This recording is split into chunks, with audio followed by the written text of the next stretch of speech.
Go everywhere and altitude of start X.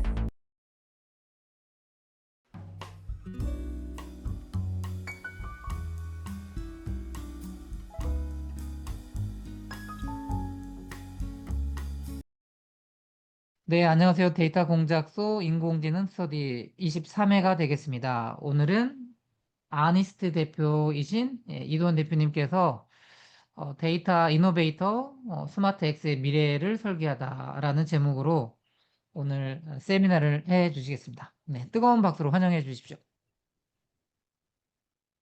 네, 대표님 정말 안녕하십니까. 잘생겼습니다. 모델 같습니다. 모델입니다. 진행해 주시면 되겠습니다. 네, 감사합니다. 네, 안녕하십니까. 오늘 데이터 공작소 인공지능 스터디 23회 데이터 이노베이터라고 하는 주제를 가지고 대략 한 70분 정도 소요될 것 같은데요. 최대한 더 컴팩트하게 내용들 전달해 드리도록 해보겠습니다. 네, 안녕하십니까. 오늘 데이터 공작소 인공지능 스터디 23회 데이터 이노베이터라고 하는 주제를 가지고 대략 한 70분 정도 소요될 것 같은데요. 최대한 더 컴팩트하게 내용들 전달해 드리도록 해보겠습니다. 이게 보통 우리 비즈니스 모델링이라고 하는 형태의 관점에서 많이 보시면 조금 좋으실 수도 있을 텐데, 지금까지 데이터 공작소에서 한 여러 그 강의 내용을 보니까 어떤 툴이나 그다음에 어떤 메소돌로지, AI를 개발하기 위한 이런 형태의 내용들이 좀 많이 있었던 것 같고요. 그래서 저는 우리가 이제 스마트로 시작하는 다양한 용어들이 있습니다. 그러니까 우리나라에서는 과학기술정보통신부 산하에 한국정보통신기술협회 TTA라고 하는 곳에서 스마트로 시작하는 여러 표준들을 이 포럼 표준을 만들고 있어요. 그래서 뭐 스마트 교통, 스마트 도시, 스마트 홈, 스마트 팜, 스마트 빌딩, 스마트 에너지, 스마트 모빌리티 뭐 이렇게 스마트로 시작하는 것들이 많이 있는데요. 바로 그 스마트 그게 무엇이 되건 간에 그 스마트 X의 미래를 우리가 어떤 형태로 설계 나갈 것인가. 예, 그때그때의 기술 트렌드에 따라서 다른 형태의 내용들이 여기 가미되고 또 이제 진화되는 이 에볼루션, 진화되는 그런 형태의 과정들을 우리가 겪고 있는데요. 그래서 오늘 부제로 데이터를 읽고 에이전트를 실행하는 스마트 산업 3대 영역. 원래는 여기 도시가 있어야 되고요. 도시 공장 국방이 가장 이상적인데요. 제가 도시를 가지고 최근 몇 달 동안에 이 스마트 시티를 하는 도시 돌아다니면서 많은 컨설팅을 해온 터라 그거 좀 빼보고 좀 다른 걸 넣어봤어요. 그래서 이제 물류라고 하는 영역은 공장 스마트 공장이라고 하는 컨셉의 광의적 넓은 의미로 했을 때 이 라스트 마일 스트레티지라고 해서 이 스마트 물류라고 하는 부분이 포함은 되어 있는데요. 어쨌든 공장, 물류, 국방, 우리 생활에서 가장 가까이 볼 수 있고 또 끊임없이 조금만 변화해도 많은 변화 자체를 엔드 커스터머가 느낄 수 있는 그런 영역 부분에 대해서 한번 내용을 정의를 해봤습니다. 그래서 이런 영역은 어떻게 트렌드를 분석할까? 그다음 이런 영역은 어떤 형태로 미래에 대한 이 이미지를 우리가 그려 나갈 수 있을까? 이런 기준으로 내용을 한번 잡아봤고요. 오늘 발표할 저는 이두원이라고 합니다. 네. 저는 86학번입니다.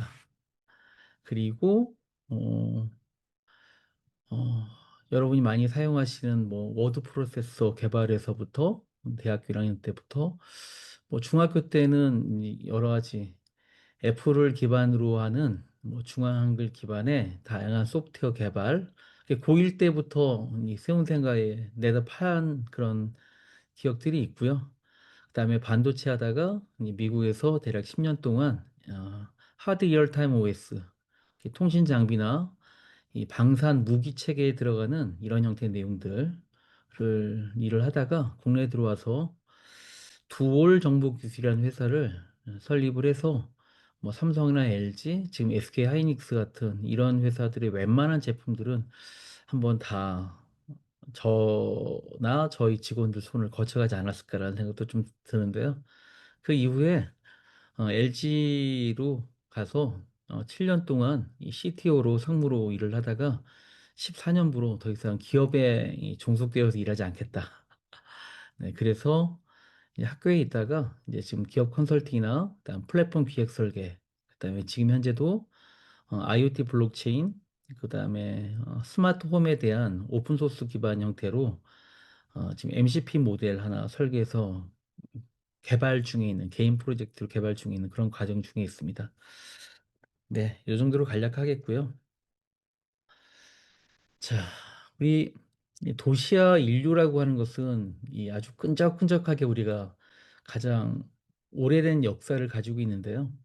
저는 오늘 이 유발 하라리의 책 호모데우스에 나온 내용으로 오늘 강의를 시작할까 합니다.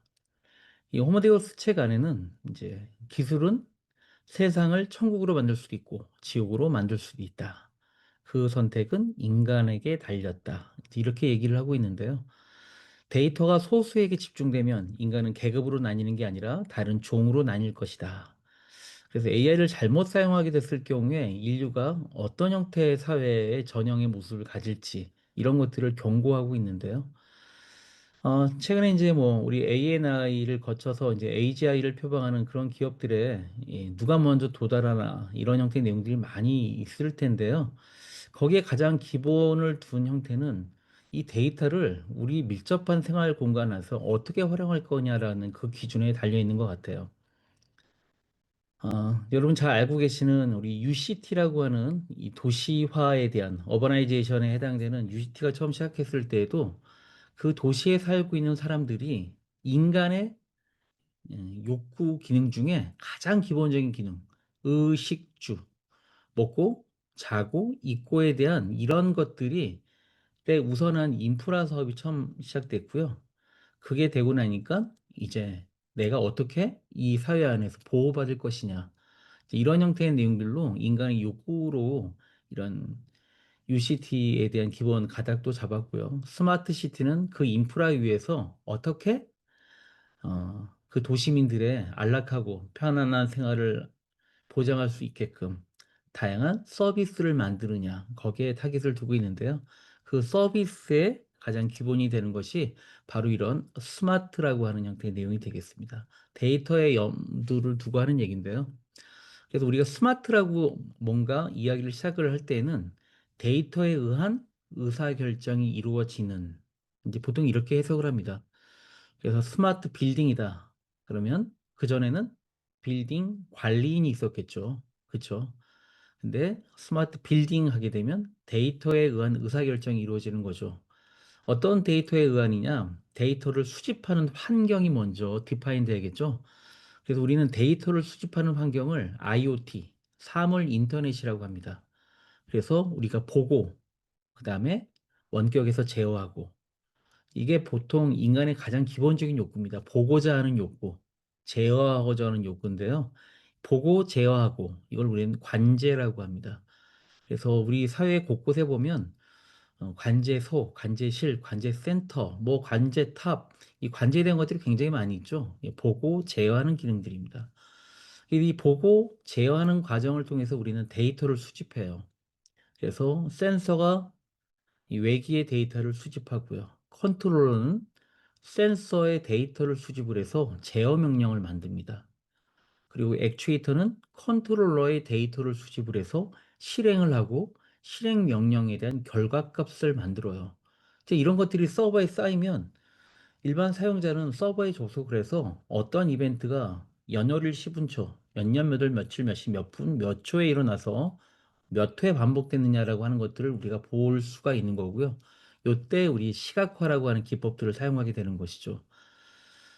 그래서 결국 우리 이 스마트라고 하는 비즈니스의 처음 시작은 데이터에 기반한 거고 데이터에 대한 기본적인 인프라인 IoT라고 하는 것이 그 기반이 돼야 되는 것이죠. 그래서 그런 것들, 우리 기존에 디지털 트랜스포메이션이라고 얘기했던 것 이후에 우리 확장된 개념으로 우리가 AX라고 얘기하잖아요. AI 트랜스포메이션. 그래서 DX를 통해 수집된 데이터를 어떻게 AI가 분석하고 자동화하느냐. 이제 이런 것에 그 핵심을 두고 있는데요. 우리 그동안 인공지능은 사람의 뇌를 모방한 하나의 소프트웨어다. 그래서 사람이 가장 힘들어했던 것, 어떤 문제에 대한 인식이라든가 식별이라든가, 그쵸? 추론이라든가, 이제 이런 것들을 하는 그 상태 자체로의 인공지능이었는데, 이제는 그런 형태의 내용들이 LLM의 변화로부터 촉발된 이런 형태의 내용들이 에이전트라든가 AI 에이전트, A2A 프로토콜, 또 최근에 모델 컨텍스트 프로토콜과 같이 실행을 하는 결과 자체를 인공지능을 통해서 해석된 내용이 실행하는 형태의 내용들로 바뀌고 있는 그런 상황들이죠. 그래서 단순한 디지털화가 아니라 어떻게 AI 중심으로 자동화가 돼야 되는지, 이걸 통해서 우리는 어떠한 경쟁력을 확보할 수 있는지, 바로 이제 이런 것에 대한 이슈가 바로 이런 스마트 X의 완성에 와 있다. 우리가 이렇게 많이 이야기합니다. 자, 그래서 우리는 이제 이런 것들을 볼 수 있는 기본적인 어떤 트렌드를 볼 수 있는 어떤 시각 자체가 필요하거든요. 사람마다 인식하는 그런 형태 시각들이 다 틀리잖아요. 인식의 틀 자체가 다 틀리단 말입니다. 우리 인식의 틀, 패러다임이라고 하는데요. 그 패러다임 자체가 다 틀리는데 그 패러다임이 인식의 틀 자체가 변한다라는 건 굉장히 힘들고 어렵겠죠. 그런데도 불구하고 어떤 내용들이 반복되고 새로운 기술 때문에 진화되는 형태의 내용들을 속에서 살다 보면 사람의 인식의 틀 자체도 조금씩 변하기 시작하죠. 네, 그걸 패러다임 시프트라고 합니다. 그래서 이 패러다임의 시프트 현상이 일어나는 걸 우리는 두 글자로 혁명, 레볼루션이라고 하는 것이죠. 그래서 사상의 변화도 우리가 레볼루션이고요. 기술의 변화 때문에 변화되는 우리의 일반적인 삶의 질이라든가 또는 사는 형태 방법, 이거 역시 혁명이라는 단어로 우리가 표현을 하는데요. 우리 세계 경제 포럼 홈페이지를 우리 한번 잠시 같이 들어가 보시겠습니다. 자, 우리 세계 경제 포럼 홈페이지 같이 뭐 들어가 보실 텐데요.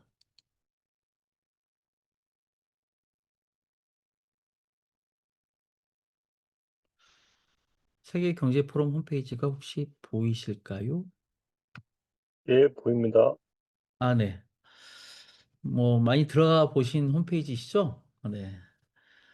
사람이 유목에서 안착을 하면서 실제적으로는 가장 처음으로 시작한 행위 자체가 바로 이 경제 활동입니다. 먹고 사는 것들이 굉장히 중요한 활동인 것이죠. 그래서 그 가운데서 만들어진 게 바로 금융이라고 하는 활동이고요. 그 사이에 약속이 만들어진 게 사회의 공통적인 약속인 화폐라고 하는 단위가 만들어진 것이죠. 이런 것들이 우리가 지금 경제라고 하는 형태의 내용들을 얘기하는데 굉장히 중요한 기본적인 인프라가 되는 건데요. 이 세계 경제 포럼 홈페이지는요, 보통 일주일에 한 두 번 정도 들어와 보시면, 어떠한 형태의 변화가 있나라는 것들을 바로 인지하실 수가 있어요. 자, 그건 무슨 내용일까요? 우리가 여기서 새로운 비즈니스의 기회를 포착할 수도 있다라는 얘기죠. 네. 자, 그래서 우리 홈페이지에 들어가 보시면 메뉴에 인텔리전스라고 있습니다. 인텔리전스를 딱 들어가시면 여기서는 제시하는 게 이제 트랜스포메이션 맵이라고 하는 걸 제공을 하고 있어요. 그래서 트랜스포메이션 맵을 우리가 뭐 디스커버 타픽스에서 이게 타픽 자체가 120가지가 넘는 타픽도 있지만 이게 한정되어 있는 건 아닙니다. 계속 변화하고요. 우리가 여기서 Search for any topic에서 직접 우리가 입력을 할 수도 있어요.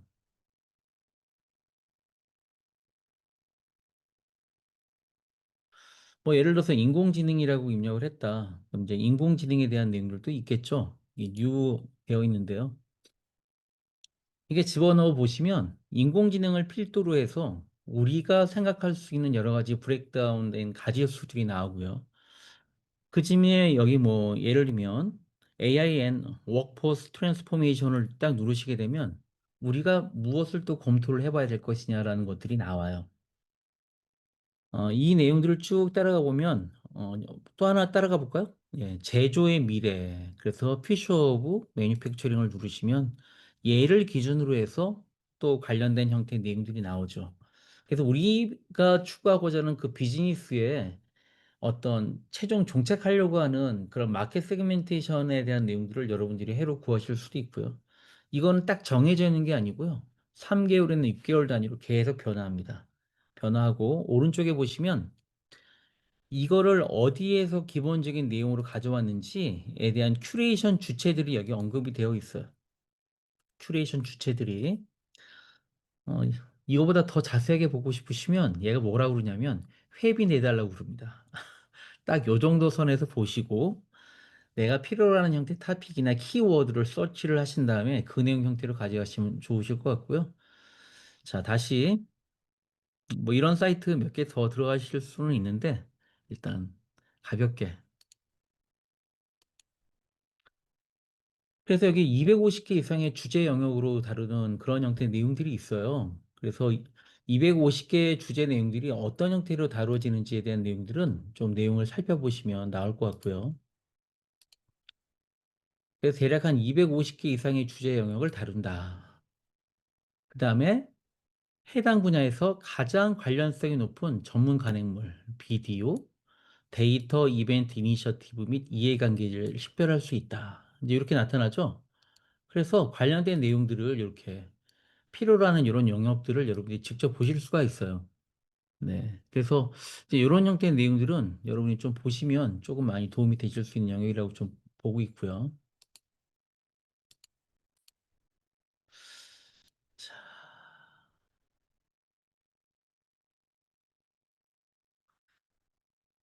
DHL이라는 회사를 아십니까? 어느 나라 회사일까요? 어느 나라인지 뭐 특별히 중요한 건 아닙니다. 많이 들어보시는 회사시니까 이 D가 도이치의 약자예요. 독일 회사입니다. 네, 그래서 4차 산업혁명을 주도했었던 그런 대표적인 회사죠. DHL이 이 로지스틱스 트렌드 레이더라고 하는 형태의 내용들을 거의 2년 단위로 1회씩 새로운 버전업되는 자료들을 내놓고 있는데요. 옛날에 우리나라에서는 통상 이 산업통상자원부에서 이 내용 나올 때마다 한글로 번역을 해서 전국의 대한상공회의소에서 강의하고 그랬었어요.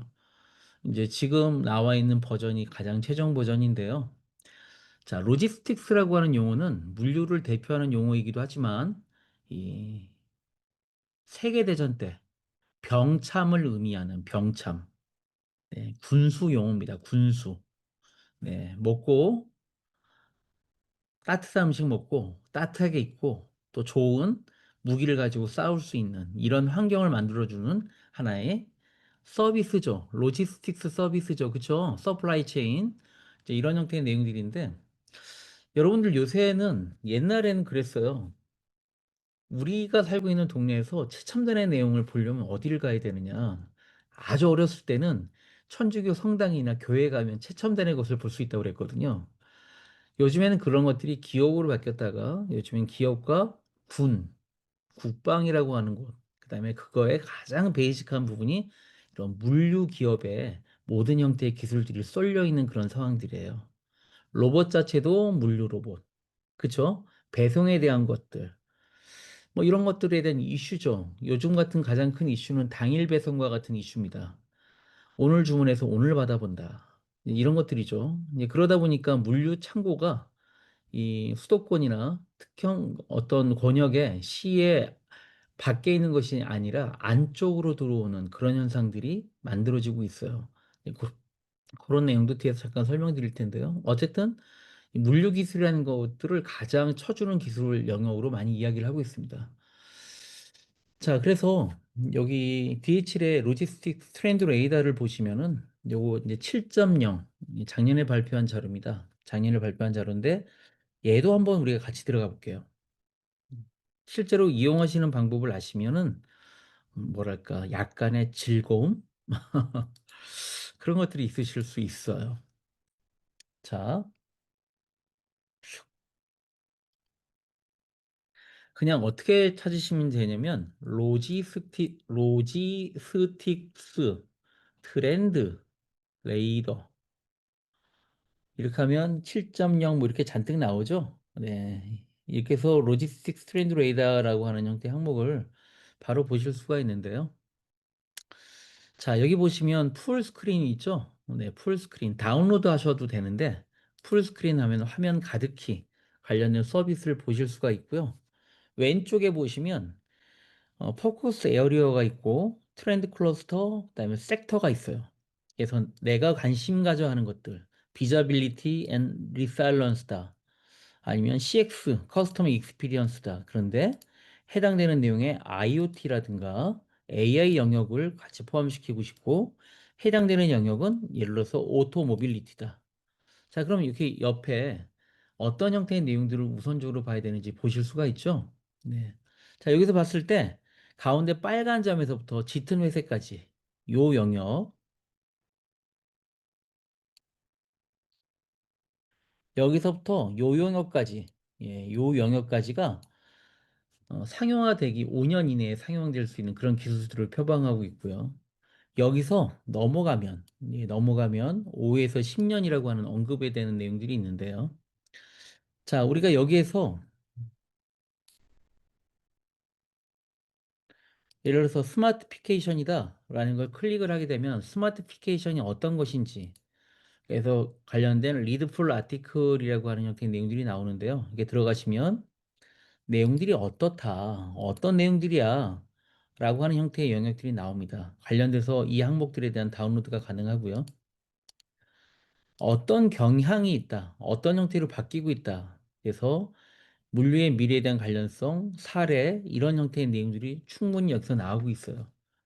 예, 마찬가지로 여러분들 관심 있는 영역이 인공지능이다. 그럼 인공지능, 생성형 AI다. 그럼 여기도 보면 생성형 AI라고 제너러티브 AI라고 하는 영역이 따로 있습니다. 그래서 그런 영역들을 셀렉트해서 보시면 관련된 영역들에 대한 뎁스나 현재 물류라든가 해당되는 기술 영역에서 어떻게 이 기술을 활용하고 있고 어떠한 형태의 경향이 있다라고 하는 형태의 정보들을 여러분 보실 수 있는 것이죠. 이걸 예전에 한 2.0 나왔을 때 제가 출력을 했을 때 한 9,000 페이지 정도 나왔거든요. 그러니까 지금 아마 어마무시할 겁니다. 네. 관련된 내용들 참고하시는 거는 이제 직접 해보시는 걸로, 네, 그렇게 또 숙제를 드리고 싶습니다. 자, 그 다음에 머스크라는 회사를 아시나요?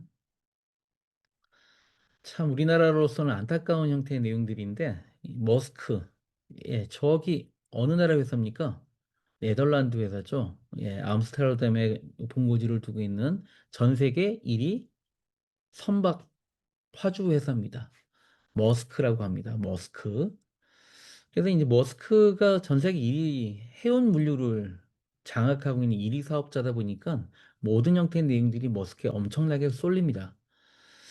머스크에서도 로지스틱스 트렌드 맵이라고 하는 형태의 내용들을 서비스를 하고 있는데요. 여기 보시면 회사의 운영이라든가 전략, 그 다음에 구조, 그 다음에 이 구조라는 거, 트랜스포메이션이다 라고 하면 트랜스포메이션이라고 하는 이런 전략을 가져가는데 얼마나 크게 바꾸고 어느 정도에 대한 듀레이션이 있는지 이런 형태의 내용들을 파악하실 수 있도록 관련 내용이 만들어져 있어요. 자, 이것도 여러분들 머스크라고 치시면 됩니다. 뭐 내용들 자체는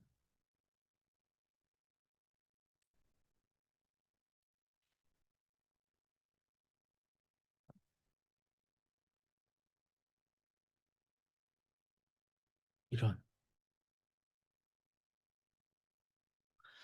자, 머스크닷컴에 들어가시면요. 머스크닷컴에 들어가시면 로지스틱스 트렌드 맵이라고 나와요. 이 트렌드 레이 이맵 안에 보시면 해당되는 필터 영역들이 있습니다. 그래서 지금 여기 보시면 한 가지를 누르시면 그 한 가지에 크게 5가지 영역으로 필터링 되어 있는 결과값들이 나옵니다.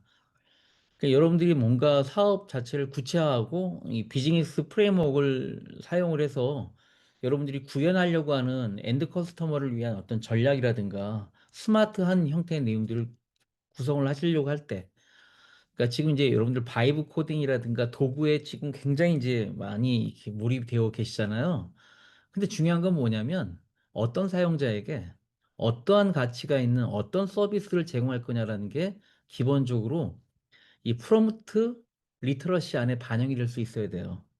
그래야 내가 바이브 코딩을 하더라도 원하는 형태의 결과물을 만들어낼 수 있는 것들이거든요. 사실 그래서 그런 거에 딱 최적화되기 위한 도구 자체가 노트북 LM 같은 이런 도구들이고요. 거기서 만들어진 각종 메모라든가 아이디어라든가 이런 것들을 내 타임 플랜에 맞게끔 사용하고 옵티마이징하는 도구가 이제 옵시디언 같은 이런 형태의 도구들이 있는 것이죠. 그래서 이런 형태의 내용들도 한번 살펴보시면 좋을 것 같다.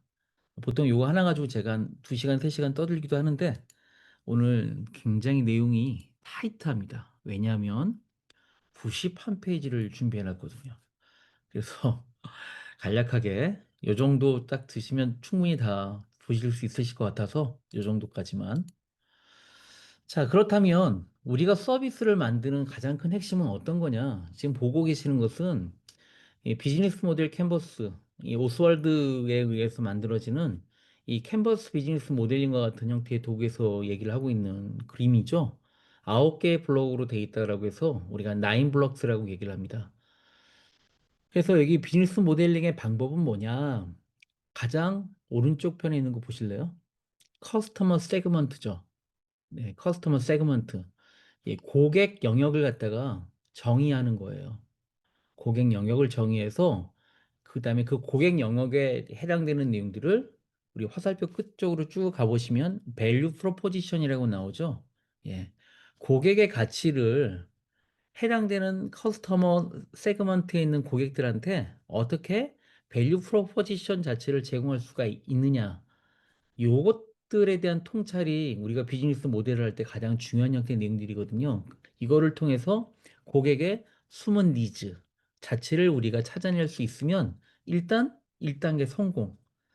그 다음 나가는 게 이제 비즈니스 프레임워크를 사용을 해서 비즈니스 모델링을 하는 것들이에요.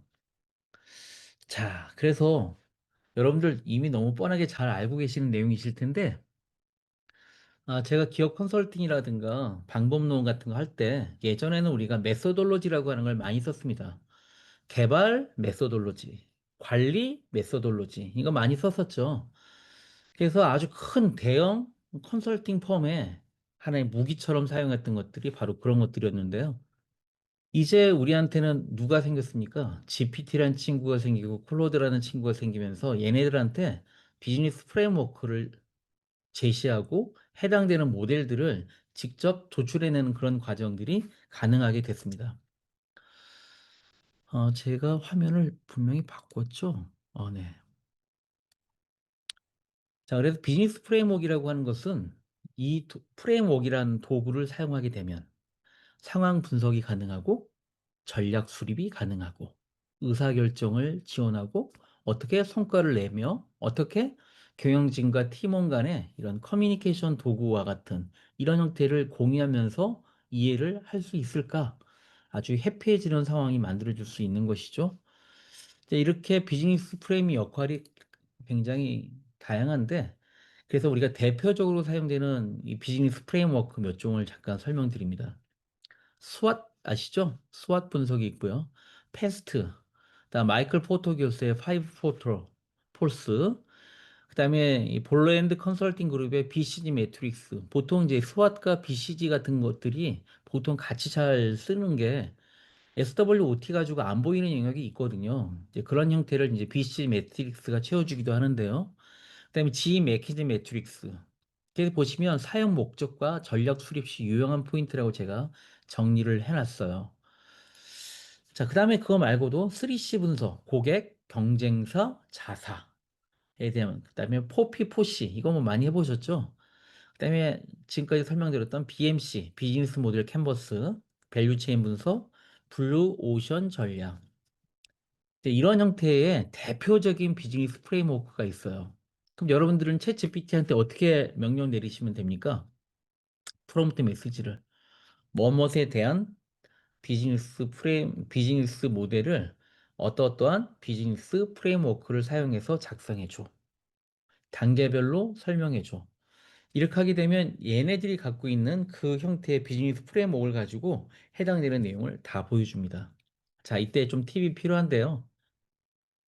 신시장에 진입하겠다. 그러면 한 개의 메소돌로지만 사용하는 것이 아니고 스왓, 패스트, 파이브 폴스 신제품 기획을 하고 포지셔닝 하는 걸 쓰겠다. 사업 포트폴리오를 재편하겠다. DX 전략을 짜겠다라고 하면 이 내용들을 같이 쓰는 거예요.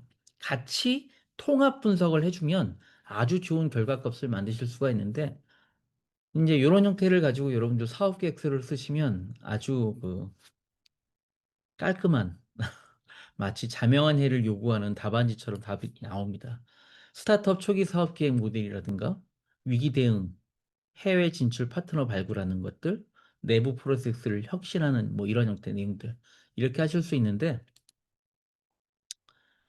이 비즈니스 프레임워크를 여러분들이 이 프롬프트 메시지를 활용했을 때 가장 큰 팁은요. 조합이 핵심이에요. 어떤 비즈니스 프레임워크를 거기에 맞는 프레임워크를 잘 조합을 해서 우리가 메시지로 나타낼 거냐. 그 다음에 분석한 다음에 행동 전략이라고 하는 부분들을 여러분들이 같이 얘한테 물어봐 주면 돼요. 여기에 대한 구체적인 행동 전략. 그 다음에 여러분들은 이거를 뭐 엑셀과 같은 형태로 셀에 나타나시기를 바라진 않죠. 네, 시각적인 거. 어떤 형태로 비주얼라이제이션 할 것인지에 대한 내용들이 굉장히 중요하거든요. 그래서 이게 데이터 모델이냐, 정보, 인포메이션 모델이냐에 따라서 다양한 시각과 방법들이 있습니다. 네, 그런 것들을 잘 제공하는 게 중요하시는 거죠. 보통 여러분들 많이 경험하셨겠지만 프롬프트 메시지를 여러분이 직접 타이핑 하신 다음에 그 내용을 그대로 긁어서 그 밑에다가 위의 내용을 프롬프트 템플릿으로 작성해 줘. 하게 되면 여러분들이 생각하지 못했던 형태의 영역들 안에 내용들을 프롬프트 템플릿으로 쫙 만들어 줍니다. 만들어 주면 코딩할 때도 그게 가장 좋습니다. 바이브 코딩 하실 때도. 여러 차례 많은 형태의 메시지를 한꺼번에 내보내는 것이 중요한 게 아니에요. 어떤 형태의 절차적인 형태의 내용들로 바이브 코딩 형태를 구현할 거냐라는 이런 명확성 자체가 딱 정리가 되어 있으면 돈을 적게 드실 수 있는 거예요.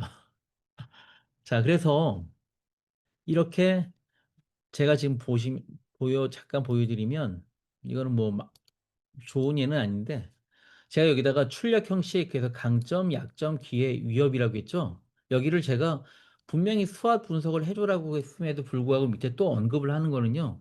이렇게 언급을 하는 거를 LLM들이 좋아합니다.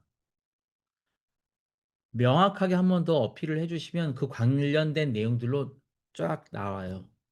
그래서 이제 이 형태의 내용들로 한번 작성해 보신 다음에 제 말이 맞는지 틀리는지 한번 그거를 확인해 보시면 좋을 것 같습니다.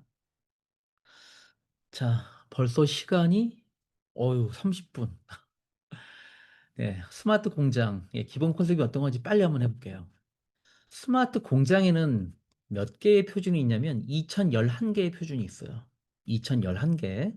그래서 스마트 공장 그러면 IT 영역이라고 하는 정보 기술의 영역이 있고 그 밑에 OT, 오퍼레이셔널 테크놀로지라고 하는 OT 영역이 있습니다. OT 영역이 여러분 잘 알고 계시는 제어계, 설비 이런 것들인 것이죠. 그럼 여러분들이 스마트 공장이나 스마트 제조 쪽에 무엇을 하려고 하신다라고 하면 아까 그 뭐 패션 쪽도 마찬가지인데요.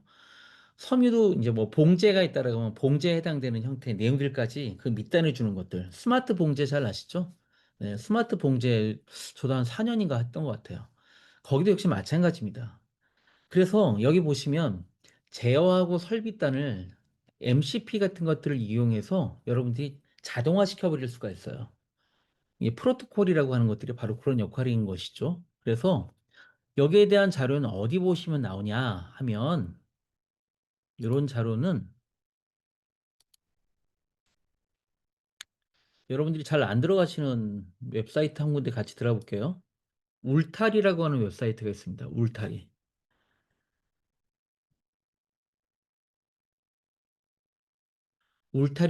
울타리.co.kr이에요. 정부 사이트란 얘기죠. 네. 중소기업의 기술 보호, 기술 보호에 대한 일반적인 내용들이 이 안에 다 들어가 있어요.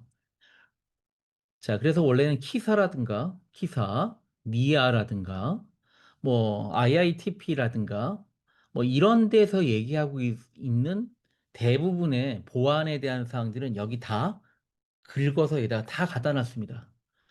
자, 그래서 우리 정보마당 잠깐 들어가 보시면, 발간 자료실에 들어가 보시면 세 번째 정도 있나? 네 번째 정도 들어보겠습니다. 네 번째. 여기 스마트 공장 표준 지도라고 있죠? 네, 스마트 공장 표준 지도 딱 들어가시면 밑에서 이 표준 지도 다운로드가 가능해요. 예, 다운로드 가능하시니까 가능한 내용으로 그대로 보실 수도 있습니다. 이렇게. 그럼 맨 앞에는 종합적인 게 나오고 그 밑으로 쭉 내리시면 생산 설비, 전송 제어단, 데이터 수집, 공장 관리, 기업 운영 관리, ERP 뭐 이런 형태의 관계들끼리 어떠한 데이터 관계를 주고받는지에 대한 내용들이 표준으로 정리가 되어 있어요. 이게 토탈 2011개 표준입니다. 이거를 말씀드리려고 하는 건 반드시 아니었는데 마음이 급해지고 있습니다. 어쨌든 여기 보시면 여러분들 MOU를 맺으실 때도 MOU 또는 또 뭐 합니까? 또 비밀 유지 NDA를 맺으실 때도 여기 표준 비밀 유지 계약 체결 가이드 같은 게 있어요. NDA 자체가 Non Disclosure Agreement 자체가 표준 계약이에요. 거기에 언급될 내용들만 더 언급을 해주시면 관련된 내용들이 네. 갑자기 게임을 열심히 하다가 여러 가지 무기를 갖다 하나씩 주는 것처럼 이렇게 2시간을 다 써도 된다는 자, 뭐 이렇게 여기를 잘 이용하시면 도움이 됩니다. 아셨죠? 그래서 예를 들면 코딩 가이드다, 코딩이다. 그러면 시큐어 코딩 가이드에 대한 내용들이 원래는 어디에 있습니까? 한국인터넷진흥원 홈페이지에 있습니다. 우리나라 인터넷을 총괄하는 곳은 어디죠? 예, 키사죠. 사물 인터넷은 어디서 총괄할까요? 그것도 인터넷이라고 키사에서 합니다. 블록체인은 어디서 합니까?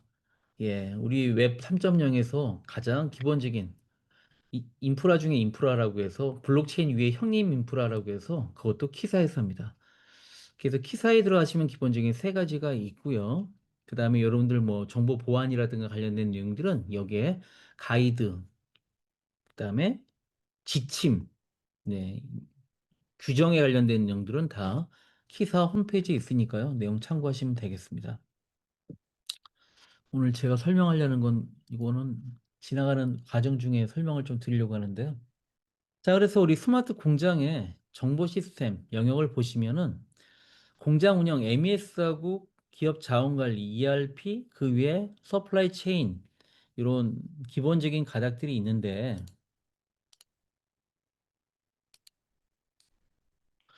예, 기본적인 가닥들이 있는데 가장 중요한 것들은 뭐냐면 이렇게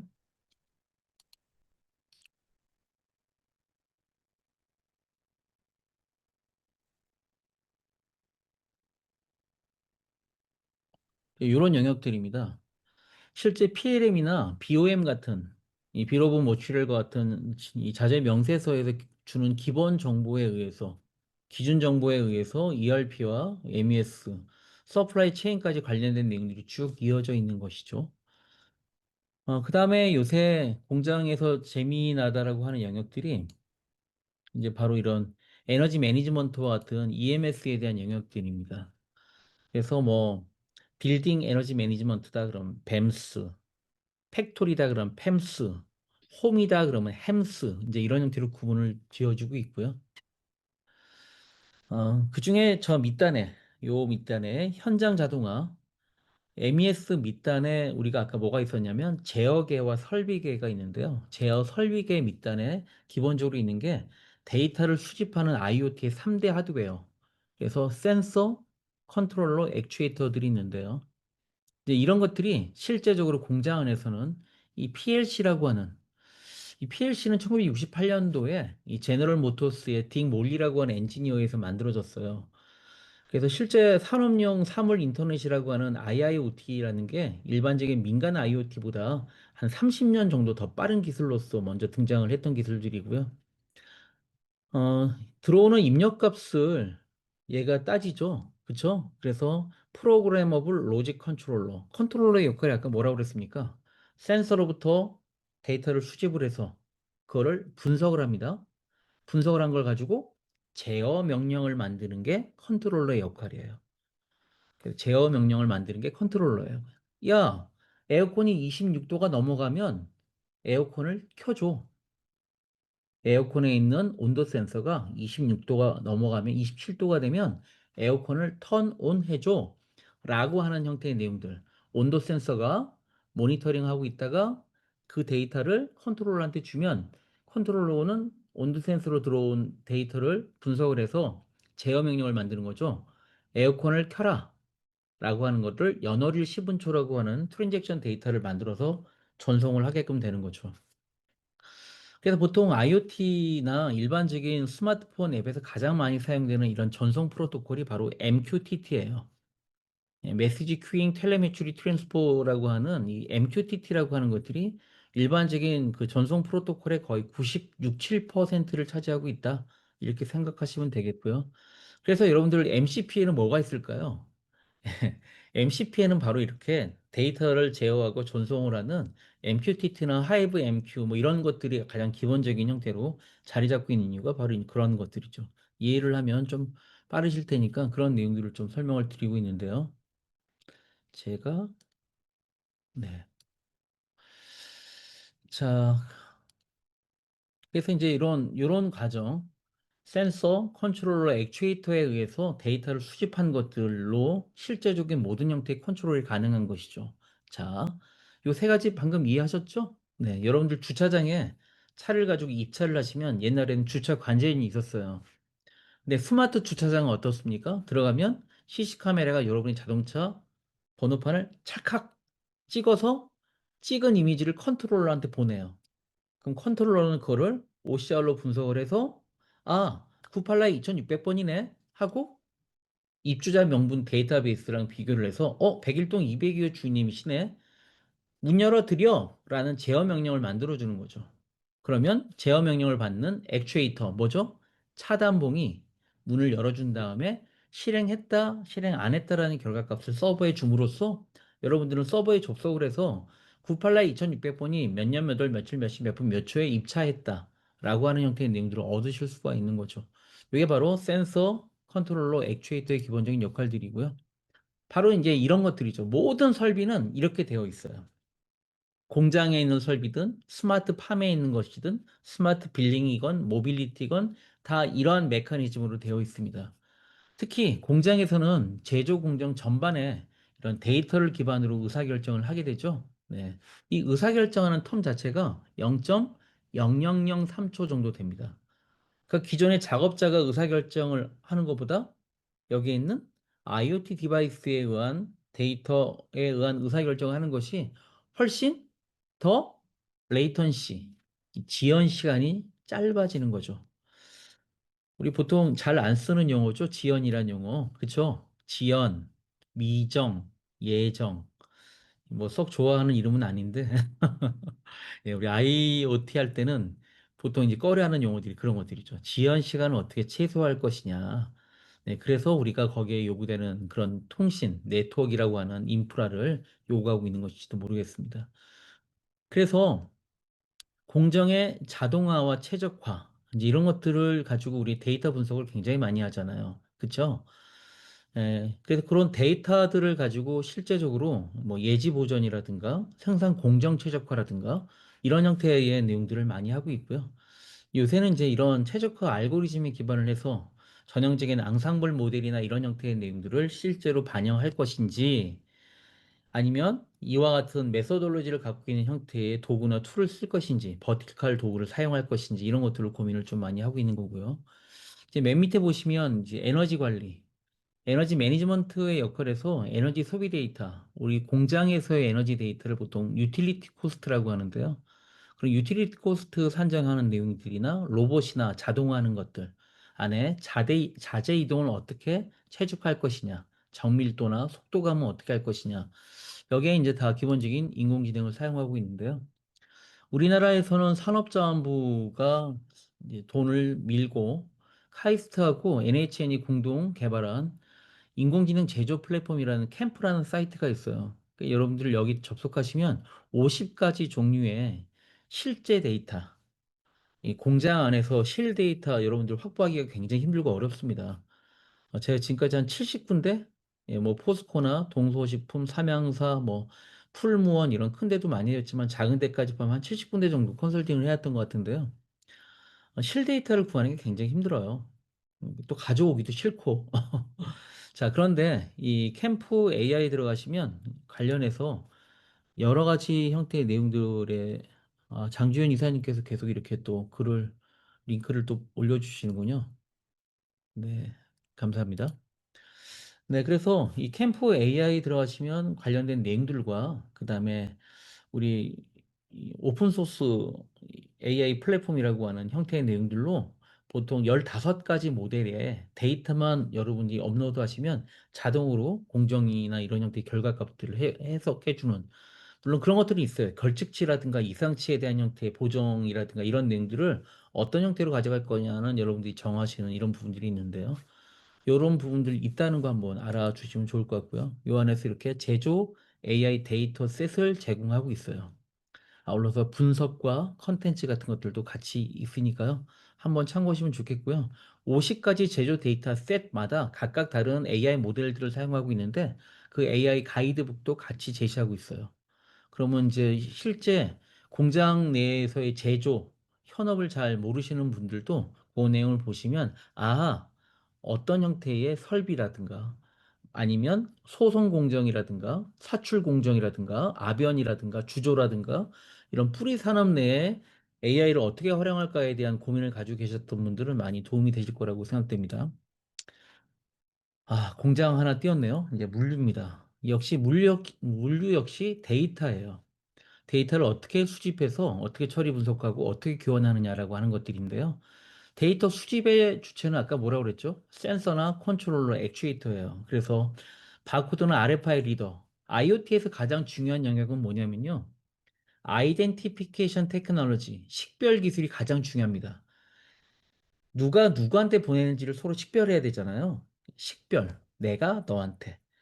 예, 이런 식별에 대한 기술들이 굉장히 중요합니다. 우리 사회에서 여러분들을 식별하는 코드가 주민등록번호죠. 소셜 아이덴티피케이션, 소셜 아이디.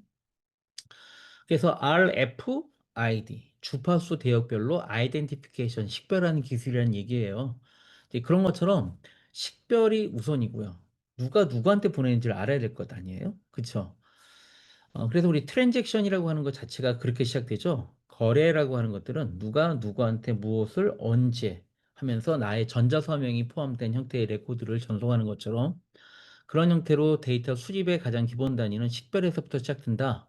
그래서 데이터 처리 분석을 하고 관련돼서 어떤 형태의 데이터 교환을 하느냐에 따라서 비즈니스라고 하는 것들이 이루어지는 거죠. 입고됐어, 적재했어, 출하됐어 라고 하는 이런 비즈니스 하나하나가 다 순간적으로 어떻게 합니까? 데이터를 계속 교환하는 과정들이에요.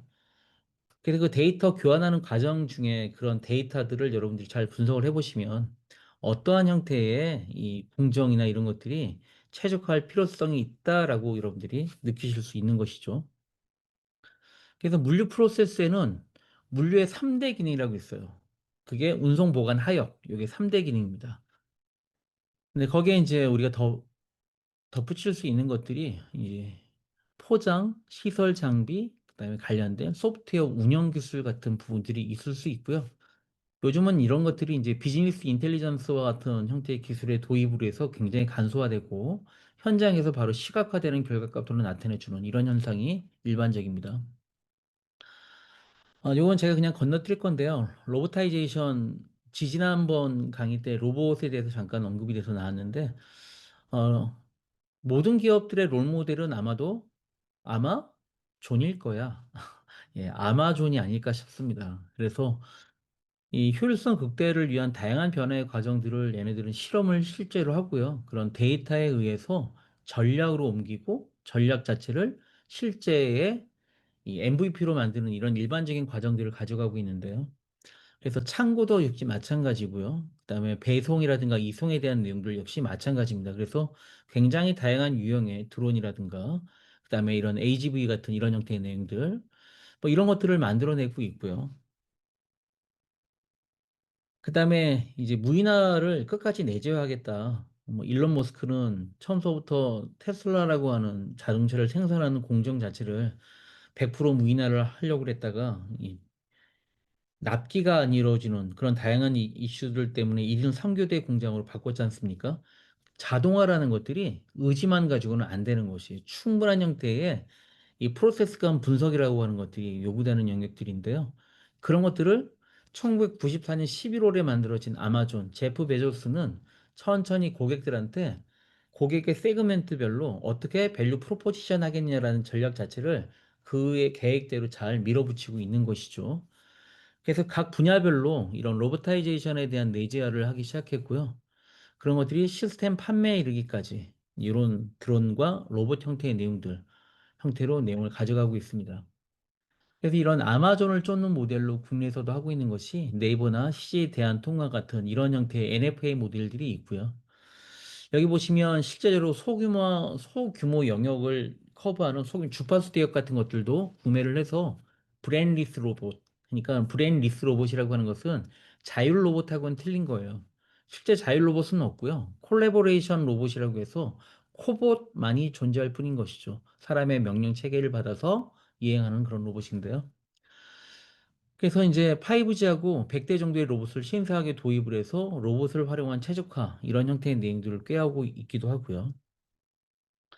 카카오 모빌리티도 역시 자율주행 얼라이언스랑 같이 합류를 했어요. 근데 여기에 관련된 내용들, 뭐 퀵 영역으로도 가져가고 있고, 또 자율주행, 그다음 지도, 원격 관제 이런 형태의 내용들을 커버하고 있는 것이 바로 카카오 모빌리티인데요. 우리나라 국토부의 가장 큰그 고민 중에 하나가 뭐냐면 바로 라스트 마일 전략이에요. 창고에서부터 고객에 이르는 그 배송 단계에서 실제로 매연이 발생되고 도로에 트래픽이 발생되고 그다음에 우리나라 상당 많은 수의 도로가 이제 망가지는 것이죠. 그래서 이 뭐 지하 운송 체계라든가 또 이런 자율화에 대한 많은 이슈들을 제기하고 있어요. 그런 입장에서 봤을 때 어떤 배송 서비스 고도화라고 하는 것들은 이제 물류 회사들이라면 누구나 꿈꾸고 있고 희망하고 있고 계획하고 있는 그런 형태의 내용들이다. 이 데이터나 이런 형태의 영역들은 그런 분석의 영역은 타의 추정이 불허할 정도로 많은 기업들이 가져가고 있는 게 바로 이런 부분들이에요. 물류 단어가 두 개입니다. 물건과 흐름이 두 개가 있는 거예요. 그래서 물건은 어떤 상태에 있는지, 어디에 적재되어 있는지, 무게는 어떻게 되는지, 어디서 만들었는지 물건에 대한 것들이 따로 있는 것이고요. 배송 중인 물건이냐, 창고에 쌓여 있는 물건이냐, 수리 대상의 물건이냐, 사용하고 있는 물건이냐. 물건에 대해서도 이런 트랜지션에 대한 범위 자체가 크고요. 흐름 자체도 또 틀린 거예요. 그래서 물과 류, 이 두 가지를 같이 합쳐서 물류라고 얘기를 하고 있는 것들인데요. 그래서 이걸 따라서 하는 알리바바도 역시 아마존과 유사한 투자 방향성을 모사하고 있어요. 그래서 여러분들 혹시 AI로 어떤 이런 물류라든가 이런 형태의 사업에 대한 확장이라든가 또 대상 고객 형태를 포커싱하는 형태의 내용이 있다라고 한다면 이런 것에 대한 내용들을 좀 먼저 스터디하시는 것도 필요합니다. 뭐 저한테 특별히 과외를 받으셔도 되고요. 아니면 한국통합물류협회라든가 이런 곳이 있습니다. 어차피 저를 만나 보시게 됩니다. 그래서 다양한 형태의 물류 이런 형태의 내용들이 있는데요. 저 같은 경우에는 국내 물류, 유통 물류, 식품 물류, 그다음에 일반적인 인바운드, 아웃바운드 물류, 방산, 군수 물류까지 모든 형태의 해운 물류, 공급 물류까지 싹 한 10몇 년 동안을 관련돼서 일을 해왔는데요. 어쨌든 핵심은 데이터에 있다. 이제 이렇게 생각하시면 되겠고요. 이 라스트 마일 딜리버리 이게 퍼스트 마일이 있겠고 미들 마일이 있겠죠. 퍼스트 마일은 공장에서 생산을 해서 자기의 창고까지 들어가는 걸 퍼스트 마일이라고 그래요. 미들 마일은 내가 생산을 해서 세컨 딜리버리 물류 업체까지 보내는 형태의 물류를 미들 마일 물류라고 합니다. 미들 마일 딜리버리라고 그래요. 창고에서 고객한테 배송하는 것까지를 우리가 라스트 마일 딜리버리라고 그래요. 여기에 많은 어려움이 있는 거죠. 10년, 15년이 돼도 정부에서 이거를 제대로 풀지 못하는 방법들이 있는 거 쉽게 안 되는 거거든요. 자, 이런 것들을 그래서 기업이 먼저 나가고 있습니다. 네, 이런 형태의 내용들이 있다라는 거 한번 보시고요. 자, 지금 보고 계시는 것들은 산자부토부에 제가 위원장을 몇 년 동안 했는데 하면서 이제 문제거리라고 도출된 내용들이에요. 요것만 여러분들이 잘 체크를 하셔서 뭐 AI나 형태 비즈니스 모델로 가져가셔도 충분히 뭐 하나만 제대로 하셔도 큰 형태의 성과를 낼 수 있는 저 가운데 뭐 코비드 19이라고 돼 있죠. 저거는 뭐 약품이라든가 약품 같은 경우에는 또 굉장히 또 이 다른 형태의 물류예요. 예. 저기에다가 뭐 혈액까지를 더 포함한다면 혈액 물류라든가 행락 물류라고 하는데 그런 것까지도 포괄시키는 형태의 내용이 되실 수 있겠고요. 그래서 코비드 19 지나갔는데라고 생각하지 마시고 또 이런 형태의 대재앙들은 일정 주기로 또 자꾸 발생하는 것들이니까요. 거기에 대한 것들도 한번 생각해 보시는 게 괜찮을 것 같습니다. 자, 어쨌든 제5차 국가물류 기본 계획을 지금 하고 있는 중이고요. 현재는 AI하고 IoT, 로봇이라는 3대 화두를 가지고 미래 대응형 물류 산업에 대한 경쟁력을 확보하겠다. 이제 이렇게 하고 있는 게 국토부의 이슈입니다. 현재 4.0에 대한 그림인데요. 요새 물류를 무슨 물류라고 하냐면 생활 물류라고 합니다. 생활 물류. 기업 물류도 생활 물류 안에 포괄되어 있어요. 그래서 맨 뒤에 물류 4.0의 진화를 보시면 공급망에서부터 조달, 센터 내 이송, 수송, 유통 이런 게 이렇게까지 이제는 AI가 안 들어가는 영역이 없이 다 계획을 하고 있는 것들인데요. 요 내용 한번 참고해 보시고요. 제가 아까 잠깐 설명드렸던 내용들이에요. 풀필먼트인데 요새는 마이크로 풀필먼트라고 그래요. 시의 외곽 지역에 물류 창고들이 보통 많았어요. 노는 땅만 있으면 창고 짓는다는 얘기가 할 정도로 물류 부동산 학이라고 해서 별도로 관리를 하고 있는데요. 여기 보시면 퍼스트 마일 그다음에 중간에 허브 앤 스포크 시스템이라고 되어 있죠. 네. 이 허브 앤 스포크가 굉장히 중요한데요. 예를 들면 여러분들 고속도로 타고 어디 지나가다 보면 ICD라고 하는 거 한번 보셨는지 모르겠어요. ICD. 예, 인랜드 컨테이너 디포의 약자입니다. 이 해외에서 인바운드로 들어오는 컨테이너 화물들이나 아니면 로컬 컨테이너들이 중간 내륙 거점 곳곳에 만들어져 있는 ICD에 그런 것들을 보관하고 있다가 나중에 딜리버리하는 이런 형태의 내용들을 우리가 ICD라고 그래요. 인랜드 컨테이너 디포라고 하는데요. 예를 들면 그 안에서도 다양한 형태의 물건의 적재 단위들이 만들어져요. 박스가 있고 펠릿이 있고 그거를 실는 컨테이너가 있고 그걸 다 합해서 컨베이언스라고 하는 체계로 얘기를 하고 있는데요. 이제 이런 것들을 포괄하는 형태의 내용들이 이제는 도시 곳곳에 만들어지고 있는 상황이다. 마이크로 풀필먼트요. 그래서 화두 오늘 배송, 오늘 배송, 당장 배송. 주문하면 어디선가 나타나는 거죠. 어디선가. 그게 어디입니까? 가까운 지하철역에 있는 어떤 창고일 수도 있고요. 가까운 곳에서 배송을 해주는 거예요. 근데 그러기 위해서는 다양한 AI로 예측하고, 그다음에 어떤 물건을 얼마만큼 어디다 해야 될지에 대한 적재에 해당되는 적정 적재라고 하는 것들도 굉장히 중요하죠. 이런 것들도 굉장히 중요한 요소라고 생각하시면 되겠습니다. 물류의 처음부터 끝까지라고 되어 있는데 요것만 한 100페이지짜리 자료인데 제가 요 한 페이지로만 딱 말씀을 드리면 입하, 입고, 적재, 보관, 주문 수집, 피킹, 패킹, 출고, 상차, 배송 요 중간에 한 6단계씩 더 있다라고 생각하셔도 돼요. 왜냐하면 여러분들 배송 하나에만 해도 5배송, 미배송, 초과 배송, 누락 배송 굉장히 많은 형태의 이슈들이 만들어지는데요. 요거 잘못되면 어떤 물류가 커지냐면 리턴 앤 클레임, 반품 물류가 엄청나게 커져요. 그게 우리나라 물류에 가장 힘들어하는 부분들이에요. 반품 물류. 일반 물류센터에 가보시면 한쪽에 산처럼 쌓여 있습니다. 네, 그런 반품 물류가 있고요. 그다음 또 하나는 여러분들 식품 같은 거. 네, 뭐죠? 신선도나 기한이 있는 것들. 예, 그런 회수해서 뭐 해야 돼요? 폐기하는 물류죠. 회수 폐기 물류. 이제 이런 형태의 내용들까지 포함하면 요 내용들 굉장히 커지는데요. 물류를 한번 찬찬히 한번 돌아보시면 정말 재미있는 비즈니스 모델들이 많이 있구나라는 거 한번 생각하실 수 있으실 것 같아요.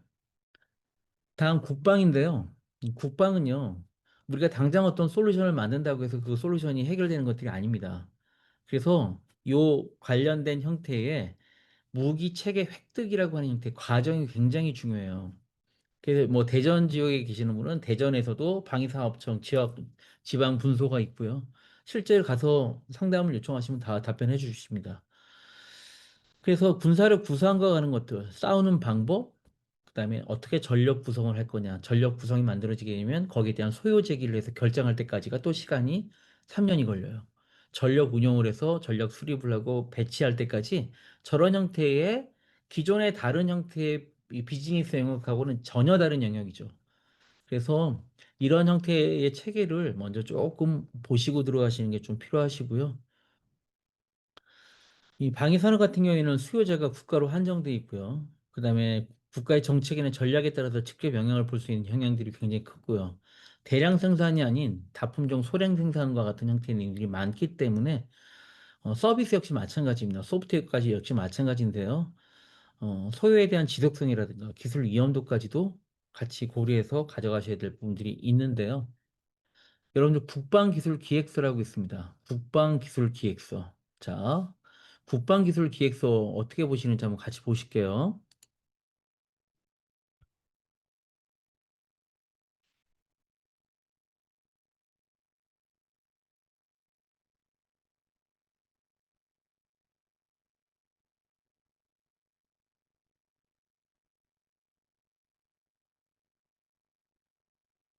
크리트라고 KLIT라고 치시면요. KLIT. 얘가 오늘은 왜 한 번에 안 나올까요?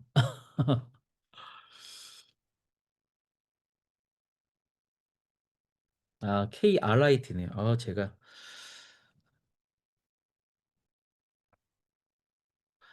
국방기술진흥연구소입니다. 여기 들어가시면 대표 홈페이지로 가시면은 국방기술기획서라고 있습니다. 국방기술기획서에 보시면 이렇게 어마무시한 두께의 책이 있는데 이거를 다운로드 받으시잖아요. 다운로드 받아보시면 그 안에 이렇게 인공지능, 유무인 복합, 양자, 우주, 에너지, 첨단 소재, 사이버 네트워크에서 관련된 부분에 어떤 인공지능 기술을 기획하고 있다라고 하는 걸 미리 딱 때려서 얘기하고 있어요. 이거 20페이지인데 20페이지가 인공지능인데요. 보시면 이렇게 AI 기반의 결심, 지휘관이 결심, 그쵸? 다들 관리하는 자기네들의 방어권들이 있을 것 아니에요? 그 중간 사이에 미사일이 날라들어오면 어떻게 합니까? 그건 내 구역이 아니니까 난 신경 안 써. 이건 너 구역도 아니야. 거기 폭탄 떨어져서 큰일 나겠죠? 그랬을 때 지휘 결심이라고 하는 체계도 요새는 다 AI를 도입을 해서 준비를 하고 있고요. 이런 걸 하는 대표적인 회사가 미국의 팔란티어라고 하는 회사입니다. 팔란티어. 그래서 이번에 우크라이나하고 우크라이나 전에 보시면 이 팔란티어의 대부분의 솔루션을 100% 거의 대부분 실험해 볼 수 있는 그런 전장터였다라는 걸 보실 수가 있겠는데요.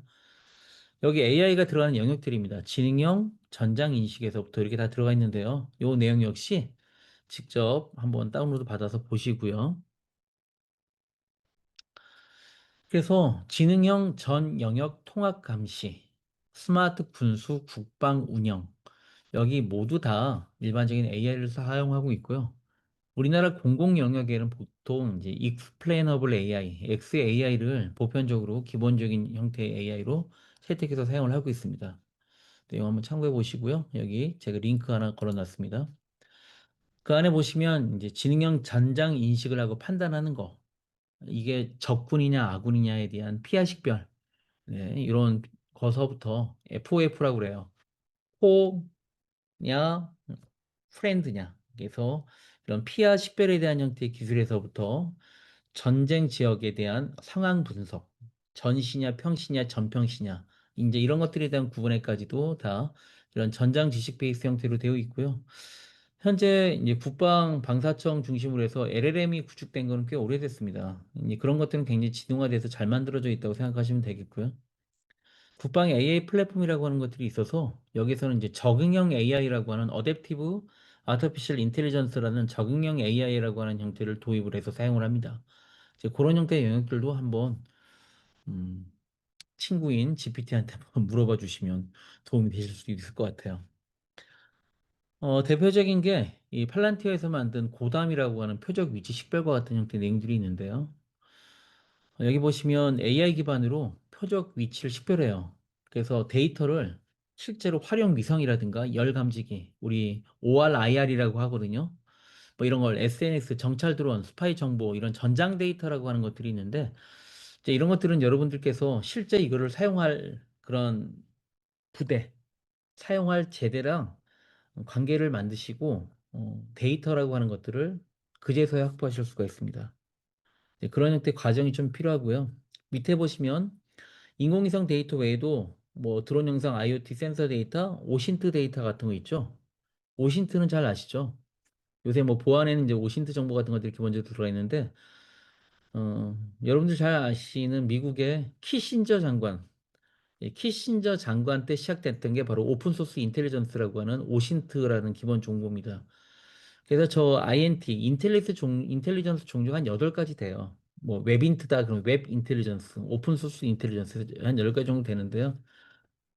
소셜 네트워크 형태로 데이터를 수집하는 것부터 다양한 형태의 내용들에 대한 데이터를 기반으로 해서 저런 형태를 가져가죠. 뭐 이런 정도만. 그래서 팔란티어 여기 또 우리 양 대표님 한국의 팔란티어가 되겠다고 이제 말씀하시는 또 대표님도 계시는데 저도 굉장히 그 닮아가고 싶어하는 그런 회사이긴 한데 얘네들이 하고 있는 이 모델 자체가 이제 어댑티브 러닝이라고 하는 형태의 내용들로 실시간으로 모델을 굉장히 성능치를 극거히 하는 이런 형태의 기술들이에요. 그다음에 이런 데이터 시각화라든가 대시보드 형태의 내용들을 실제로 저는 좀 보고 견학도 가보고 그랬는데 정말 잘 되어 있습니다. 그래서 한번 이런 형태의 내용들이 있다. 이렇게 관심을 가지시고 팔란티어 웹사이트 한번 들어가 보시고 어, 디펜스에 관련된 뉴스페이퍼들이 있습니다. 웹사이트가 있어요. 이게 관련된 내용 보시면 이 AI하고 이 방산, 국방에 관련된 최신의 정보들이 계속해서 올라오고 있어요. 뭐 그때그때 기억하실 때마다 들어가지 마시고 거기 들어가셔서 뉴스페이퍼로 이메일 등록해 놓으시면 한 달에 2번 정도 날라 들어옵니다. 꽤 도움이 많이 되세요. 네, 한번 보시고요. 자, 제목이 좀 거창하긴 하지만 인공지능 에이전트와 A2A 시대로 이제 임박을 했습니다. 드디어 우리가 한번 3대 영역들을 대략 한번 살펴봤고요. 에이전트 개념이 어떤 형태로 변화가 되고 있는지 그 밑단에는 어떤 게 있는지 한번 같이 살펴볼 텐데요. 그게 첫 번째가 바로 멀티모달이에요. 기존의 이 라지 랭귀지 모델과 같은 형태의 내용에서 LLM과 같은 형태의 모델로 되면서 실제적으로 채택된 게 뭡니까? IoT 디바이스예요. 센서로부터 입력받은 데이터 값을 바로 LLM이 받는 것이죠. 그걸 분석을 하는 거예요. 그래서 입력 소스가 변화하는 겁니다. IoT 센서로부터 들어온 데이터일 수도 있고, 컨트롤러로부터 들어온 데이터일 수도 있고, 액추에이터로부터 들어온 데이터일 수도 있어요. 그리고 뭐 목소리나 또는 시그널이라든가 또 다른 애플리케이션 같은 경우 그런 거로부터 다양한 형태의 데이터를 받아서 디바이스가 우리 소위 말하는 엣지라고 하는 거 가장 밑단에 있는 디바이스가 그것과 같이 데이터와 페어링하면서 실시간에 레이턴시 자체를 0과 같은 형태로 해서 자동화시켜주는 이런 형태의 연계 기술이라고 생각하시면 되겠는데요. 이제 이런 것들을 확장한 모델이 이제 라지 액션 모델이라고 하는 램과 같은 그런 구조인 것이죠. 그래서 인간하고 컴퓨터하고 어떤 형태의 상호작용을 하느냐. 오늘 보니까 샤오미가 300달러 수준의 안경을 또 꺼내놨죠. 그게 벌써 십몇 년 전에 아마존에서 벌써 이 발표했던 아마존 그 안경이 시발이었는데 아마존도 이제 그런 굉장히 다양한 유형의 안경들이 나오고 있거든요. 그래서 사이트 들어가 보시면 여기 브릿지에 대한 길이라든가 눈에서부터 귀를 감는 형태 길이만 딱 언급을 해주시면 여러분 맞춤형 안경으로 해서 바로 배송이 되는데 현재는 미국 내에서만 배송이 됩니다. 그것도 한번 참고해 보시고요. 어쨌든 다양한 시도를 해볼 수 있어야 된다. 데이터에 대한 것들을. 뭐 작년에 한번 반짝했었던 레빗 R1이 있고요. 휴메인의 AI 핀 같은 것들이 있는데요. 레빗 R1 같은 경우에는 클라우드로부터 데이터를 수집해서 이제 액션 모델을 만든 것들이었고요. 휴메인 같은 경우에는 그 애플의 직원 2명이 나가서 창업해서 만든 회사의 AI 핀인데 이 두 가지의 공통점은 레빗 R1도 그렇고 휴메인의 AI 핀 자체도 더 이상 스마트폰에 앱이 필요 없다라는 거죠. 앱이 필요 없고 여기 보시면 이 프로젝션이 있고요. 프로젝터가 있어서 내 손바닥에 끼고 있는 핀에서 빛이 발사된 것들 안에 여러분들 전화를 하려고 한다고 그러면 음성으로도 걸어달라고 할 수도 있겠지만 화면에 다이얼 패드를 띄워달라고 해서 걔를 누르면 그거를 카메라, 비전 센서가 보고 판단을 해서 오더를 하는 것들이죠. 그래서 모든 것들, 사진 촬영, 노래 재생, 뭐 질문에서 답을 해준다거나 뭐 이런 것들, 은행 예적금에 대한 이런 것들이라든가 다양한 형태를 응용할 수 있는 모델이다. 이런 형태의 내용들로 우리가 라지 액션 모델을 정의를 하고 있는데요. 이렇게 우리가 기존에 룰 베이스로 정의했던 다양한 것들이 이제는 LLM 기반의 멀티 에이전트 모델로 내용을 이미 확대돼서 와 있어요. 그래서 이 에이전트라고 하는 것들은 주어진 목표를 달성하기 위해서 환경을 관찰하고 판단, 결정하며 행동을 수행하는 진행형 시스템이다. 이미 아마존에서 꽤 오래전서부터 도입했었던 그런 내용들이고요. 이로부터 우리가 MOE와 같은 그런 컨셉들이 나왔던 거죠. 믹스처 오브 엑스포트와 같은 그런 MOE 모델들이 나오기 시작을 했고요. 그래서 가장 첫 번째가 이 퍼셉션의 단계에서 센서나 입력을 통한 관찰을 통해서 그거를 지가 갖고 있는 룰, 그걸로 의사결정을 하고 시스템의 명령을 수행하는 이런 체계들을 보통 얘기를 하는 건데요. 그리고 우리 전통적인 룰 베이스 에이전트 같은 것들이 바로 이런 것들이에요. LG전자에서 만든 로보킹이라고 하는 이 전기 청소기입니다. 청소기. 초창기에는 저랬었어요. 그래서 if then else 기반 형태의 룰을 줬어요. 특정 상황에 대해서 뭐 벽이 부딪히거나 벽을 부딪히는 게 있으면 방향을 틀어라. 또는 콜센터에 있는 곳에 고객이 이야기하는 것 중에 환불이라는 단어가 있으면 뭐 지금도 챗봇 그렇게 만들죠. 그렇죠? 환불이라는 단어가 있으면 환불 규정을 출력해서 보여줘라 같은 이런 전통적인 형태의 에이전트를 쓰다가 이제 그런 것들이 일반적인 은행 챗봇 같은 데서 이렇게 계좌 잔액을 알려준다거나 계좌 이체하면 관련된 루틴이 작동되는 형태였는데 문제가 뭡니까? 유저가 문장을 조금만 바꾸면 이해하지 못하는 거예요. 네, 그렇죠. 정해진 문장만 읽어야지 거기에 관련돼서 그 내용을 가져가실 수가 있는 거죠. 업무 흐름이 단순해야 작동이 가능하였고 맥락 유지나 유연한 대화 자체가 어려웠던 것들이 옛날에 룰 베이스드 에이전트의 한계인데요. 최근에 이런 LLM 기반의 에이전트가 나오면서 실제적으로 에이전트가 상황을 이해하기 시작했죠. 추론하고 계획을 할 수 있게끔 되어 있는데 가장 큰 차이점이 바로 문맥이라고 하는 이 맥락 정보, 이 컨텍스트라고 하는 형태의 내용들, 지식 기반의 추론에 의해서 동작된다는 이런 게 가장 큰 차이점이었고요. 이제 이런 것들이 이제 크게 확대돼서 연결성에 입구해서 외부 도구를 쓰고 API, DB 등과 연동되고 MCP나 랭체인 같은 것들을 사용을 하면서 현재 우리 AI 모델들을 만나게 됐습니다. 예를 들어서 클로드라든가 GPT-4나 제미나이 1.5 프로 같은 기반의 개인 비서 같은 것들, 뭐 미팅 일정을 조율한다든지 출장 경로를 추천해 준다든지 요약본을 작성한 후 보고서를 자동 생성하는 이런 것들 다 뭐가 하는 건가요? AI가 맥락을 이해하고 추론해서 판단해서 해당되는 형태의 액션까지 만들어주는 이런 형태의 내용들인데요. 대표적인 게 챗GPT 같은 거에 커넥터 기능 같은 것들이에요. 그쵸? 설정에 들어가시면 커넥터가 있잖아요. 그래서 예를 들어서 구글 드라이브를 제가 커넥터를 걸어 놓으면 지금은 보면 딥 리서치 기능밖에 안 되는데 뭐 내일 정도엔 또 다른 형태가 될 수도 있어요. 그래서 커넥터로 연결을 해 놓으면 해당되는 형태의 답변을 생성하거나 또는 뭐 메일을 발송한다거나 일정을 뭐 저장한다거나 이런 형태의 내용들을 가져갈 수가 있는 것들이죠. 이렇게. 구글 드라이브하고 커넥터로 걸어놓으면 프로젝트 폴더의 최신 문서 3개를 요약해줘. 뭐 이런 것들이 가능한 것이죠. 이런 것들이 프롬프트 메시지에 의해서 전송이 가능한 형태의 내용들이 되는 것들이고요. 멀티 에이전트 같은 경우에는 이 복수의 LLM을 쓰는 것들이에요. 이 아마존 같은 경우가 지금 현재 그렇게 사용을 이미 한 지가 벌써 꽤 오래됐죠. 그래서 예를 들면 스마트 제조에 어떤 설정을 하고 싶다라고 하면 환경 분석 에이전트가 있고 그 다음에 그게 뭘 합니까? 데이터를 익스체인지, 교환을 해서 최적화 에이전트가 있다가 예측 에이전트가 그걸 받아들여서 엔딩을 하는 거예요. 주식 자동거래, 시장 분석 에이전트, 의사결정 에이전트, 거래 실행 에이전트가 주식 거래를 하게끔 만들어주는 것이죠.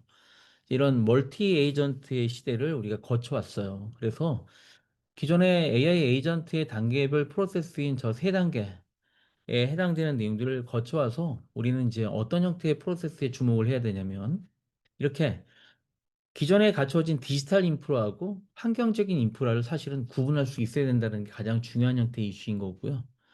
그 다음에는 사용자가 이 마우스 클릭을 유저 인풋으로 받아들이겠느냐 아니냐 이런 것들도 환경에서 디파인을 하셔야 되는 것이죠. 그 밖에 센서, 그 밖에 학습하는 과정, 그 다음에 이제 컨트롤 센터라고 해서 어떠한 모델을 기반으로 동작을 하게끔 만들 것인지 이것에 따라서 메모리 관리, 우리 챗GPT에는 메모리 같은 것들이 있죠? 네. 과거 데이터를 저장해서 학습에 활용하는 기능들이에요. 예를 들면 이런 것들이 다 제어 센터와 같은 에이전트가 가능하도록 하는 환경을 설정하게 만드는 것이죠. 그게 되면 액추에이션, 액트 한단 말이죠. 그래서 로봇이 물건을 집어 올린다든지 스마트홈 시스템이 조명을 조절한다든지. 그쵸? 제가 침대에서 잠이 들었어요. 텔레비전을 보다가. 그랬더니 침대에 있는 앞전 센서가 기존에 주인님의 잠자는 유형의 데이터를 가지고 있다가 주인님이 주무신다 하면서 어떻게 합니까? 텔레비전을 끄고 조명을 끄는 것이죠. 네. 파워 세이빙을 하고 안락한 잠자리를 제공할 수 있는 숙면 환경을 만들어주는 거예요. 그래서 데이터에 의해서 의사결정이 이루어지죠. 이걸 스마트 홈이라고 하는 거예요. 이 스마트 홈과 관계되어 있는 게 스마트 가전인 거고요. 그래서 이제 이런 형태가 된다면 우리 지금 여러분들 이미 유튜브나 유튜브 뮤직을 통해서 이미 충분히 보고 계시는 AI 시스템이 알고리즘에 의해서 추천 컨텐츠를 제공하는 것 같은 이런 액션이 가능해진다라는 거죠. 그래서 스마트 냉장고다라고 하면 냉장고의 내부 온도, 음식의 유통기한 이런 형태가 환경 정보로서 존재하고 있는 거예요. 아까 말씀드렸죠? 구성되는 정보가 두 가지로 나뉜다. 그 중에 하나는 환경 인프라가 있고 디지털 인프라가 있다. 그래서 센서가 카메라와 RFID 태그가 음식의 종류, 유통기한을 감지한다든지, 그쵸? 들어갈 때부터 뭔가 인식할 수 있는 식별 기준이 있어야겠죠? 그걸 요새는 음성으로 하고 있죠? 그쵸? 요새 뭐 전지현 씨 나와서 그 광고하는 냉장고 문 열어줘 하니까 냉장고 문이 열리죠? 이제 음성을 식별을 하고 내가 그 안에 물건을 담아내면서 대파 10풀이 한 단, 오늘 날짜로 들어가는 거죠. 일반적으로 냉장했을 때 몇 도씨에서 냉장했을 때 이 대파가 어느 정도 되면 무른다라고 하는 상태 정보값을 유지할 수 있도록 딕션을 만들어주는 것이에요. 그래서 냉장고가 어떤 음식이 부족한지, 또 사용자의 음식 소비 패턴, 또 필요 재료, 유통기한 이런 것들을 같이 알려주는 형태의 내용들이 되는 것들인데요. 자, 이랬을 때 가장 중요한 건 뭐냐? 가장 중요한 거는요. 일단 연결이 돼야 돼요. 삼성 거라고 해서 되고 LG 거라서는 안 되고 뭐 제너럴 일렉트릭 거라서 되고 뭐는 안 되고 하면 안 되잖아요. 서로 연결이 돼야 돼요. 연결이 되려니까 아까 무슨 기술이 필요하다고 그랬습니까? 아이덴티피케이션 테크놀로지, 식별이 돼야 됩니다. 식별을 되고 커넥티비티, 연결성이 확보돼야 그 다음은 이제 뭐가 중요한 거나요? 주고받는 데이터가 인터오퍼러블 해야 돼요. 상호 운용성이 가능해야 돼요. 그래서 실제로 가장 중요한 것은 이 두 가지예요. 커넥티비티와 인터오퍼러빌리티. 요 두 가지를 어떻게 확보하느냐가 중요한데요. 이 두 가지 때문에 등장하는 게 뭐냐면 바로 표준입니다. 표준. 그렇게 해서 등장하는 게 바로 표준, 스탠다드라고 하는 것들이고요. 그래서 기존의 IoT가 인간의 가장 기본적인 욕구인 연결한 다음에 서로 데이터를 주고받는 연결을 하려니까 어떤 것들이 연결되는지 식별이 돼야 되고 그게 바로 연결형 IoT고요. 그 다음에 이 퍼지와 같이 어, 어두컴컴하다, 불그스레하다, 미지근하다와 같은 이런 것들을 인식할 수 있도록 임계값을 줘서 지능형 형태의 값을 유지시켰고요. 그 다음이 이제 어토노머스 IoT, 이 자율적으로 얘가 인지하고 식별을 해서 추론할 수 있는 형태의 가정을 만들었는데 이걸 우리가 지금 엣지 디바이스라고 하는 것들이 바로 요 엣지 AI가 바로 이런 것들이죠. 이 스몰 라지 랭귀지 모델과 같은 SLM 같은 것들이 탑재되는 모델이 바로 이런 것들이고요. 뭐 70억 개의 파라미터 그보다 더 작으면 안 되는 거야? 이런 것들에 대한 요구들이 끊임없이 만들어지고 있죠. 그래서 이 IoT의 주요 기술로 포함되는 이 IoT에 해당되는 것들, 디바이스, 센서, 컨트롤러, 액추에이터 같은 디바이스가 있어야 되고 이걸 연결할 수 있는 네트워크가 있어야 됩니다. 네트워크를 통해서 데이터 패킷이 날아가는 거죠. 어디로? 플랫폼으로. 그래서 그 플랫폼에 쌓인 유저 프로필이라든가 데이터라든가 이기종 간의 모든 정보들을 통해서 하나의 서비스가 구현되는 거예요. 이때 가장 중요한 건 바로 보안이라고 하는 이슈인 거죠. 그래서 서비스 보안, 플랫폼 보안, 네트워크 보안, 디바이스 보안 이런 것들을 우리가 그리려고 하는 스마트 X에 SPND, SE 이 5가지 항목들이 정의될 수 있어야 제대로 된 솔루션이 만들어지는 거다라고 얘기를 하고 있습니다. 그래서 아까 설명드렸던 MQTT라고 하는 프로토콜이 이런 것들이에요. 가운데 있는 게 바로 브로커 서버입니다. 브로커. 중개 서버죠. 자, 어느 한쪽에서는 퍼블리셔, 데이터를 생산해내요. 그리고 어느 한쪽에서는 생산된 데이터를 중개자를 통해, 브로커를 통해서 그거를 구독을 받는 거죠. 이거는 뭐 상호관계가 될 수도 있고요. 99년도에 IBM에서 이 LNG라든가 석유 같은 걸 추출하는 파이프라인을 모니터링하기 위해서 만든 프로토콜인데요. 지금은 산업 전 영역에 얘가 다 거의 뭐 98, 9%다 먹었다라고 생각해도 다름이 없는 프로토콜로 성장해 왔습니다. 예를 들면 그런 거죠. 배달의 민족. 배달의 민족은 뭐 하는 회사입니까? 브로커 서버를 운영하고 있어요. 어떤 브로커 서버? 퍼블리셔가 일반 가입 고객이 있거나 음식점인 퍼블리셔 또는 그 퍼블리셔가 서브스크라이버하고 같은 거죠. 그쵸? 네.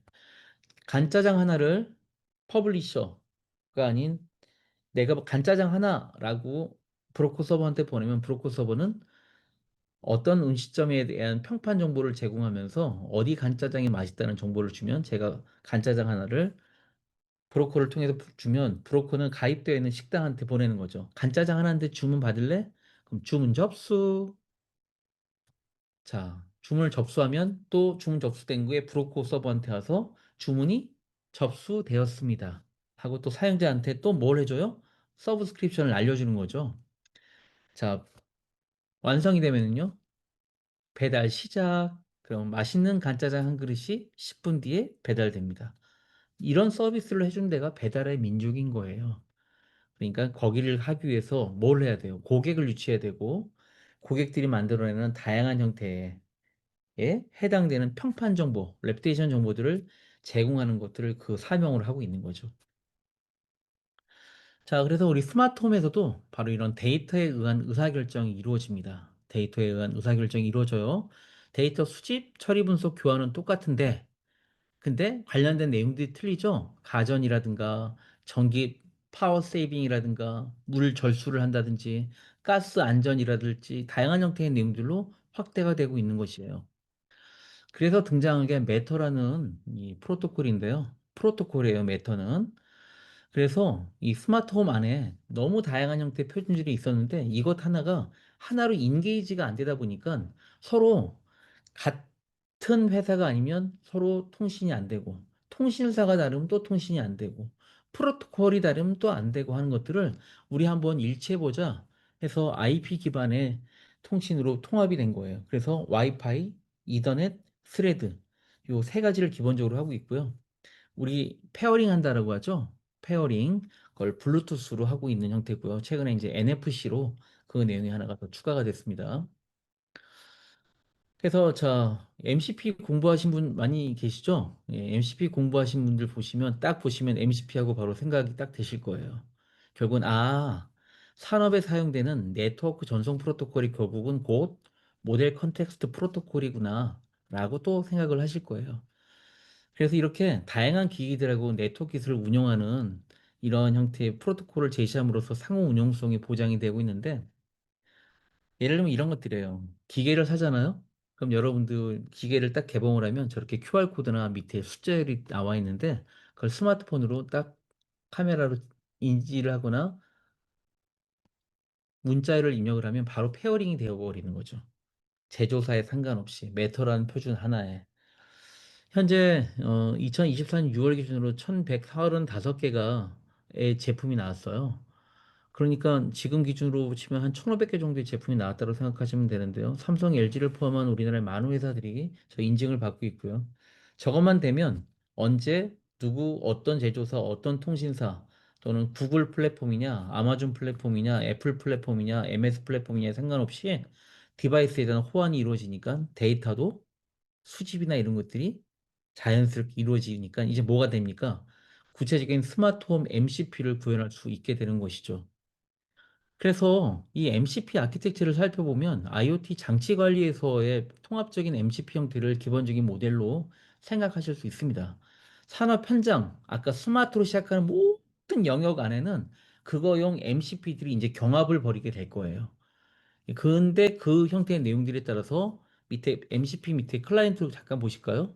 클라이언트를 보시면 요 클라이언트를 보시면 커뮤니케이션 인터페이스가 있고 데이터 익스체인지의 영역이 있죠. 기존에 다 해왔던 것들이에요. 저걸 정의해 놓은 게 뭡니까? 그게 바로 표준이라고 하는 것입니다. 예, 그게 바로 프로토콜이라고 하는 것이죠. 그래서 커뮤니케이션 인터페이스를 통한 이 페이로드 값을 어떤 형태로 전송하고 거기에 대한 보안은 어떻게 안정성을 취할 것이며 이런 것들을 정하는 것이죠. 근데 그걸 어떻게 정해? 여기 보시면 호스트가 채팅 애플리케이션이 있고 코드 어시스턴트가 있는 거예요. 서버에는 그걸 가지고 데이터베이스를 커넥션하고 API를 끌고 오고 타스크에 대한 실행이 이루어지는 모듈이 있는 거고 이게 바로 MCP인 것이죠. 그래서 액션으로 이루어졌던 A2A가 이제는 MCP와 같은 형태로 노멀한 형태의 비즈니스 모델들을 만들어가고 있다. 이렇게 보시면 되겠고요.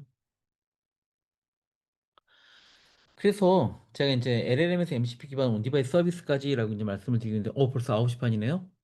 10분 이내로 정리를 해드리도록 해보겠습니다. 자, 그래서 그게 어떠한 공공 데이터건, 제조, 물류, 국방, 전력, 상수도, 기상에 할 것 없이 그런 형태의 데이터를 가지고 이종 데이터와 스마트 MCP 이런 형태의 관계로 서비스를 확장하실 수도 있고요. 스마트 홈이 아니라 스마트 공장 MCP, 스마트 국방 MCP, 스마트 빌딩 MCP, 스마트 도시 MCP 형태의 내용으로 저 내용 서비스를 다 바꾸실 수 있는 거예요. 그래서 사용자의 입력이 AI 모델로 가서 MCP 서버에서 다양한 제어 대상으로 이어지는 이런 구조 자체를 이제는 비즈니스 모델화 할 수가 있다라는 것이죠. 결국은 어떻게 됩니까? 디바이스나 산업용 모든 장비가 MCP를 통해서 AI의 명령을 받아서 실행하는 이런 세상이 오는 거예요. 그래서 조용히 암묵적으로 흘러가는 이런 세상이 오는데 지금 우리가 2005년 중반으로 모바일이라는 기술이 등장을 하면서 스마트폰이 나타났잖아요. 스마트폰 때문에 언제 어디서나 정보에 대한 접근이 가능해졌죠. 우리가 유비쿼터스라고 얘기를 하는데요. 유비쿼터스 컴퓨팅이라고 하는데 앞으로 한 8년 정도 뒤면 바로 이런 MCP에 근거한 MCP보다 더 진화된 어, 앰비언트 컴퓨팅의 시대를 맞이할 수 있는 것이죠. 이러한 형태의 내용으로. 그래서 보통 공공 데이터를 융합할 때 MCP 서버, 공공 데이터 허브랑 연결을 하면 스마트 시티 서비스가 가능하겠죠. 뭐 클로드라든가 GPT가 그 안에 AI 모델로 나올 거고 또 뭐 저게 뭐 우리 한국형 한국형의 의미가 있냐라고 하는 생각을 저는 좀 갖고 있는데 한국형 AI 모델이 또 들어갈 수도 있겠고요. 그 밖에 메터 기반의 스마트폰 디바이스들이 되면 1500개, 2000개, 3000개 되는 서로를 식별하는 디바이스에서 자유로운 데이터의 익스체인지가 이루어지게 되겠죠. AI 모델 이렇게 되는 거죠. 제가 프롬프트 메시지로 치는 것보다 음성으로 하는 게 더 낫겠죠. 이번 주 비 많이 오니까 빨래 건조 시간 어떻게 바꿔야 돼? 하면 건조 시간에 맞게끔 건조하는 형태 타이밍을 건조기한테 제시를 한다든지 이런 것들. 지금 서울 기온 고려해서 실내 조명이나 에어컨 자동 조절해줘. 이런 형태의 보이스를 통해서 실제 실행까지 이루어지는 이런 것들이 가능하겠죠. 그래서 이게 좀 확장이 되면 에너지를 최적화한다든지, 그래서 전력 수요 예측이라든가 전기 요금, 뭐 누진세가 어느 가이드라인이 있으니까 그거 안 하도록 해당되는 형태의 전기를 적게 쓸 수 있는 방안을 고려해달라고 얘기할 수도 있겠고요. 그죠? 수도 절약형 제어도 괜찮고요. 여러분들 한 사람이 한 달에 수돗물 얼마나 쓰는지 아십니까? 예, 시간이 없기 때문에 제가 묻고 답하고 4.5톤, 보통 4톤 정도의 물을 한 사람이 써요.